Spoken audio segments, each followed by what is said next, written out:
Assalamualaikum warahmatullahi wabarakatuh. Kami dari kelompok 3 yang beranggotakan saya sendiri Firmansyah Putra Aprilianto, Triku Sumawardana, Azizal Paro, Jefferson Nicholas, Ahmad Muhammad Fahim, Aditya Dwi, Latifatul Atiyah, dan Dwi Nurfiana akan menyampaikan materi kuliah 4 tentang pemodelan pengambilan keputusan. Jadi di materi ini akan membahas tentang multi kriteria decision making atau MCDM dan optimasi. Untuk capaian pembelajarannya, diharapkan mahasiswa bisa membedakan dan menyebutkan metode pengambilan keputusan. Jadi apa sih itu pemodelan pengambilan keputusan? Nah, pemodelan pengambilan keputusan adalah elemen kunci dalam SPK atau sistem pengambilan keputusan yang mengarah ke efisiensi biaya atau cost dan meningkatkan pendapatan perusahaan. Sebagai contoh adalah perusahaan DuPont yang melakukan simulasi sistem transportasi kereta api menggunakan sebuah software yang bernama ProModel untuk menghindari mengeluarkan modal usaha yang mahal. Jenis pemodelan dalam sistem pendukung keputusan. Berikut ini adalah jenis pemodelan, tujuan pemodelan, dan teknik pemodelan yang digunakan. Kategori pertama ada optimization of problems with few alternatives, yang berarti optimalisasi masalah dengan sedikit alternatif. Dengan proses dan tujuan, find the best solution from a relatively small number of alternative, menemukan solusi terbaik dari sejumlah alternatif yang relatif kecil. Lalu ada representative technique, decision tables, decision trees, tabel keputusan, pohon keputusan. Lalu yang kedua ada optimization via algorithm, optimasi melalui algoritma. Untuk proses dan objektif, find the best solution from a large of an infinite number of alternative using a step-by-step improvement process. Menemukan solusi terbaik dari sejumlah alternatif yang besar atau tidak terbatas dengan menggunakan proses perbaikan langkah demi langkah. Lalu untuk representative technique, linear and algorithm mathematical programming models, network models, model pemrograman matematika linear lain dan lainnya. Lalu ada model jaringan. Yang ketiga ada optimization via analytical formula, optimasi melalui rumus analitik. Dengan proses dan tujuan, find the best solution in one step using a formula. Temukan solusi terbaik dalam satu langkah menggunakan rumus. Lalu ada representative tekniknya, some inventory models, yang berarti beberapa model inventory. Lalu yang keempat ada simulation. Dengan proses dan tujuan, finding good enough solution or the best among those alternatives check using experimentation. Terus menemukan solusi yang cukup baik atau yang terbaik di antara alternatif yang diperiksa menggunakan eksperimen. Dengan representative teknik yaitu several types of simulation, beberapa jenis simulasi. Lalu yang kelima ada heuristic. Menggunakan proses dan tujuan, find good enough solution using rules. Menemukan solusi yang cukup baik menggunakan aturan. Dengan representative teknik, heuristic programming expert system. Pemrograman heuristik sistem pakar. Selanjutnya ada other descriptive models, model deskriptif lainnya, menggunakan proses dan tujuan, finding what if using a formula. Menggunakan formula what if. Dengan teknik representatif, financial modeling, waiting lines, pemodelan keuangan, dan antrian. Lalu yang terakhir ada predictive models, model prediktif, menggunakan proses dan tujuan, predict future for a given scenario, prediksi masa depan menggunakan rumus. Lalu untuk teknik representatifnya menggunakan Markov analysis, forecasting model. Model statis dan dinamis. Model statis mengambil satu kejadian saja dalam suatu situasi.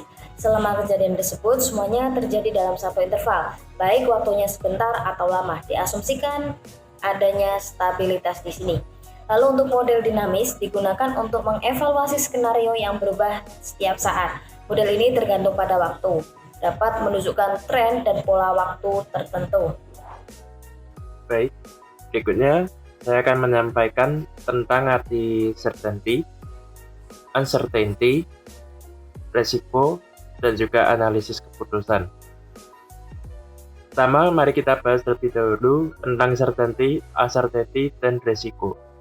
Certainty yaitu yang artinya kepastian, yaitu memiliki arti kalau mudah untuk bekerja dengan model ini dan dapat menghasilkan solusi yang optimal. Kemudian uncertainty atau ketidakpastian memiliki arti umumnya memang diusahakan sebisa mungkin menghindari uncertainty ini karena dibutuhkan informasi lebih banyak sehingga masalah dapat diproses dengan resiko yang dapat dihitung.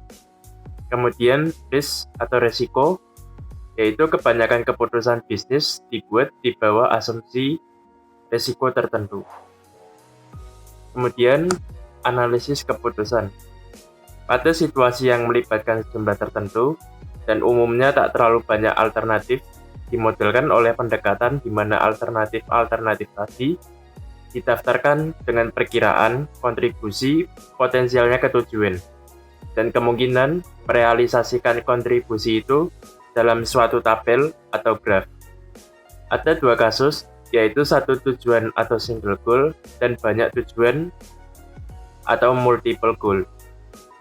Kondisi untuk satu tujuan pendekatannya menggunakan tabel keputusan atau pohon keputusan. Sedang yang banyak tujuan ada beberapa teknik.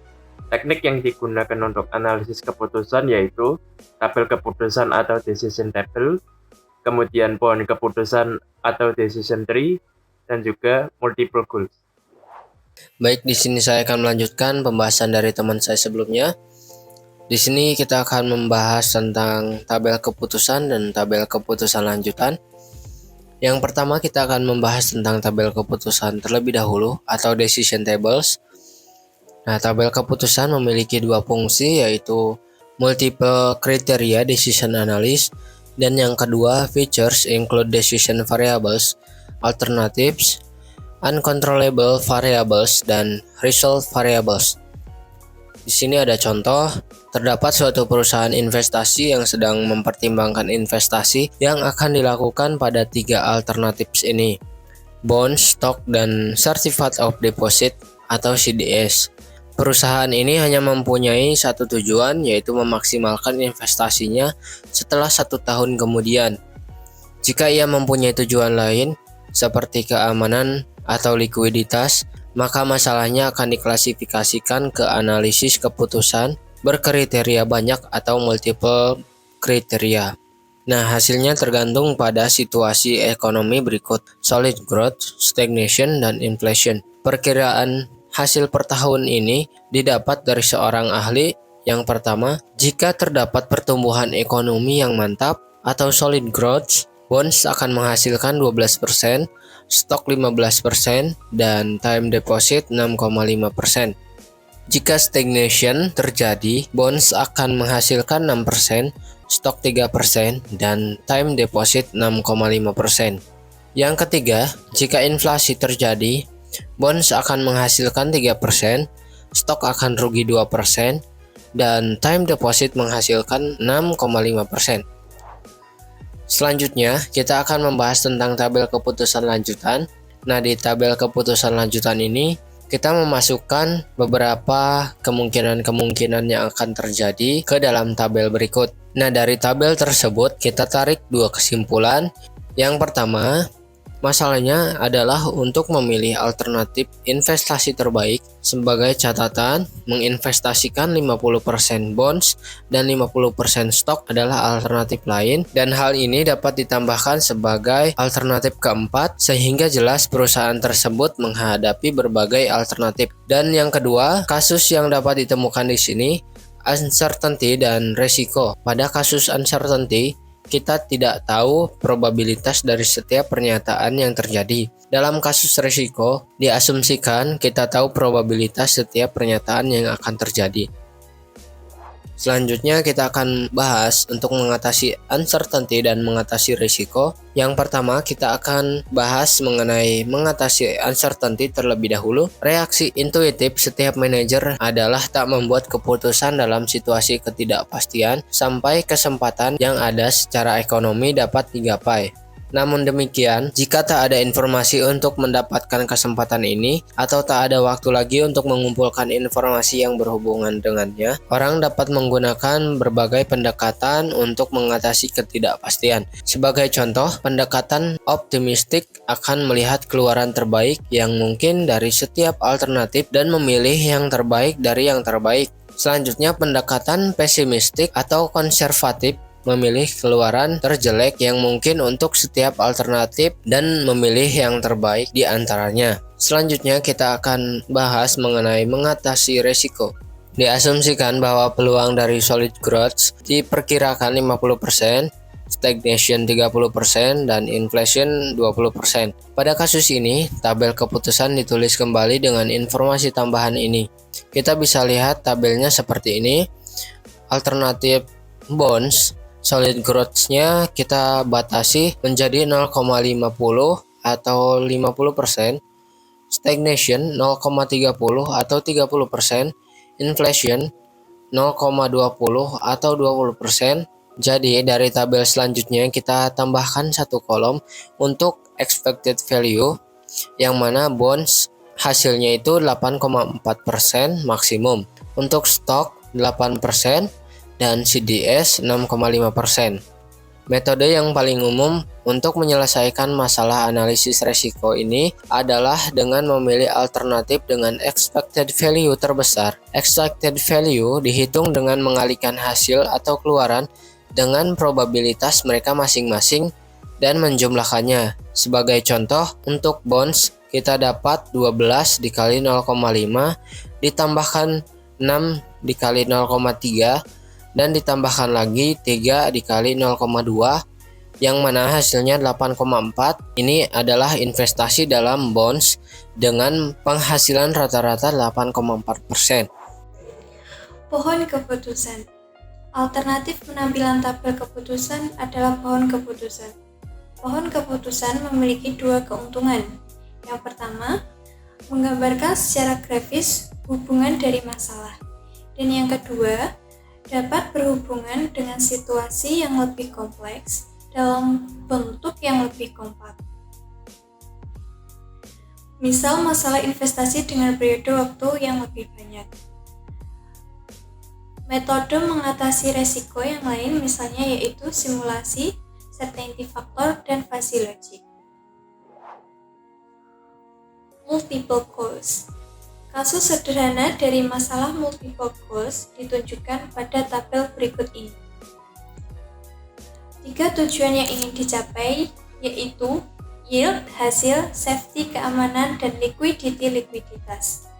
Perhatikan bahwa hal ini berada dalam asumsi certainty atau kepastian, yaitu hanya satu nilai yang mungkin yang diproyeksikan untuk setiap alternatif. Jelas, dalam kasus yang lebih rumit harus dipertimbangkan juga uncertainty atau risiko.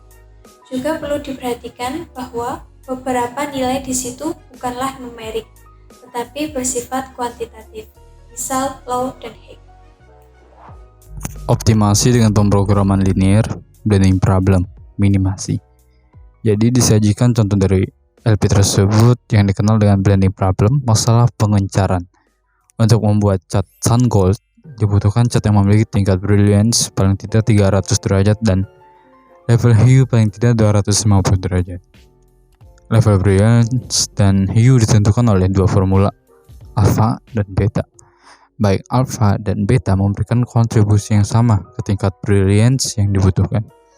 1 ounce atau 1 berat kering dari keduanya menghasilkan 1 derajat brilliance dalam 1 drum cat. Namun demikian, hue diatur seluruhnya oleh jumlah alfanya. 1 ounce-nya darinya menghasilkan 3 derajat hue dalam 1 drum cat. Biaya alfa adalah 45 sen per ounce dan biaya beta adalah 12 sen per ounce. Diasumsikan bahwa tujuan dari kasus ini adalah meminimalkan biaya research Maka masalahnya adalah untuk menemukan jumlah alfa dan beta yang harus dipenuhi untuk membuat setiap drum chart. Perumusan blending problem, decision variablesnya adalah kita bisa menginisialisasikan X1 adalah jumlah alfa yang diperlukan dalam ounce dalam setiap drum chart. Kemudian variabel kedua yaitu X2 itu adalah variabel jumlah beta yang diperlukan dalam ounce dalam setiap drum chart. Tujuannya adalah untuk meminimalkan biaya total dari formula yang dibutuhkan untuk menghasilkan satu drum chart. Jika biaya alpha adalah 45 sen per ounce dan jika X1 ounce digunakan dalam setiap drum, maka biaya per drum adalah 45 X1. Serupa dengan itu, untuk beta biaya adalah 12 X2. Biaya totalnya menjadi 45 X1 tambah 12 X2. Dan fungsi tujuan kita adalah untuk meminimasikan hal-hal di atas berdasarkan batasan di bawah ini.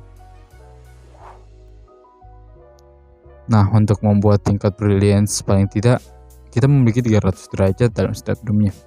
Karena setiap ounce alpha atau beta meningkatkan derajat kecerahan sama dengan 1 derajat, maka terjadilah hubungan berikut. Jadi disuplai oleh alpha, disuplai oleh beta itu jika dijumlahkan maka lebih dari sama dengan daripada permintaan. Disuplai oleh alpha plus disuplai oleh beta lebih dari sama dengan permintaan juga. Untuk membuat level hue paling tidak 250 derajat, efek dari alpha pada hue dapat ditulis seperti pada slide berikut. Ringkasnya blending problem diformulasikan seperti ini.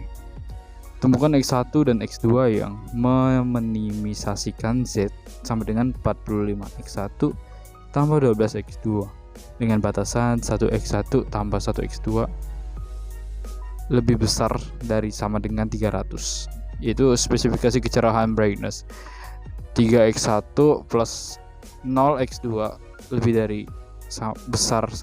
dari sama dengan 250, yaitu spesifikasi hue. Kemudian kita mendapatkan solusi yang dihasilkan oleh komputer. X1 memiliki nilai 83.333 dan X2 sama dengan 216.667. Dengan itu kita mendapatkan biaya total $63,50.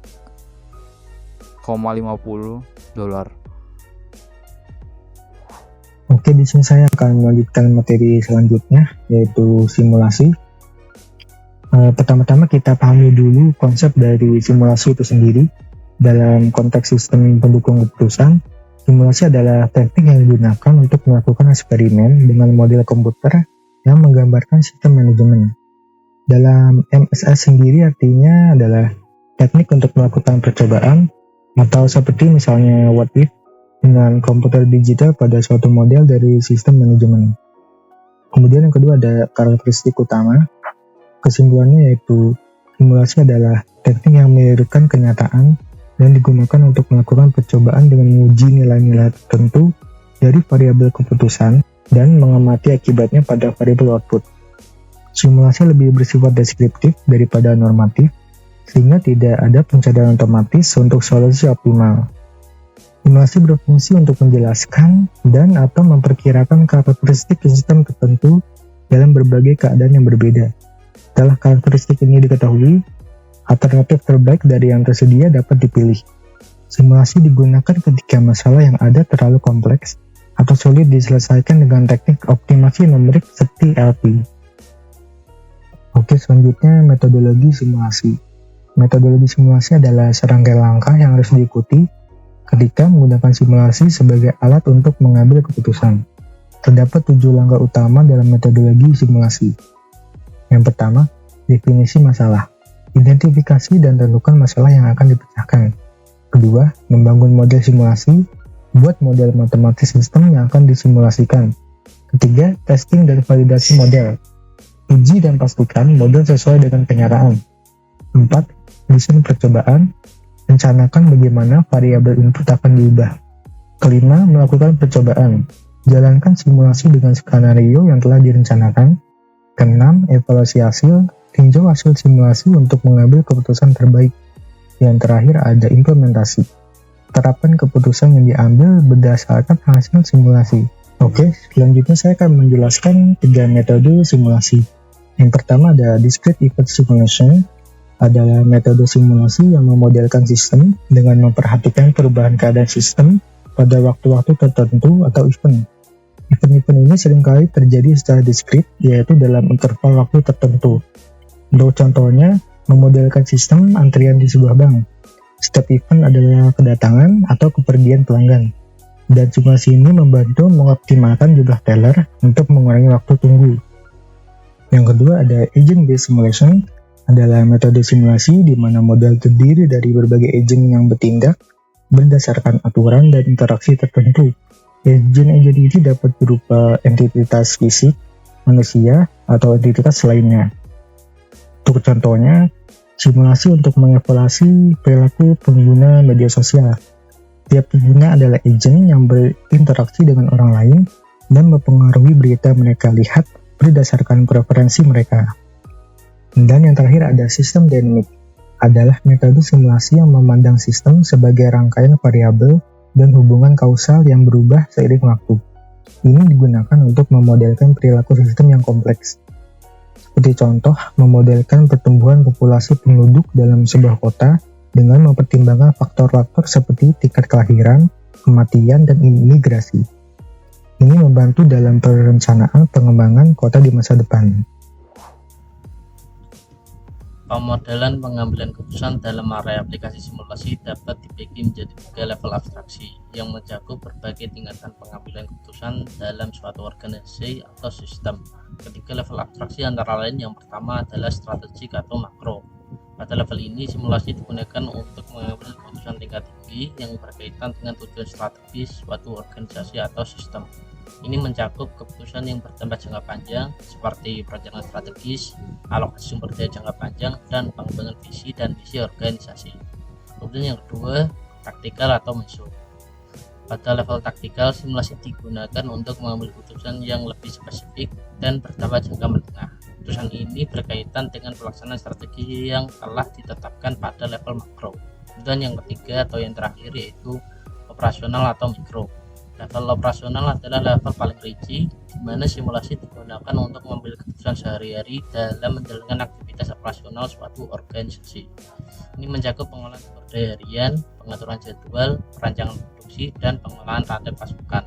Dalam gambar di atas terdapat urutan mulai dari high abstraction level atau minimum detail, macro level atau strategic level, kemudian ke bawah ada medium abstraction level atau medium detail, meso level atau tactical level. Kemudian yang paling bawah ada low abstraction level atau maximum detail, micro level atau operational level. Kemudian ada beberapa contoh seperti social system, ekonomis, market, dan competition.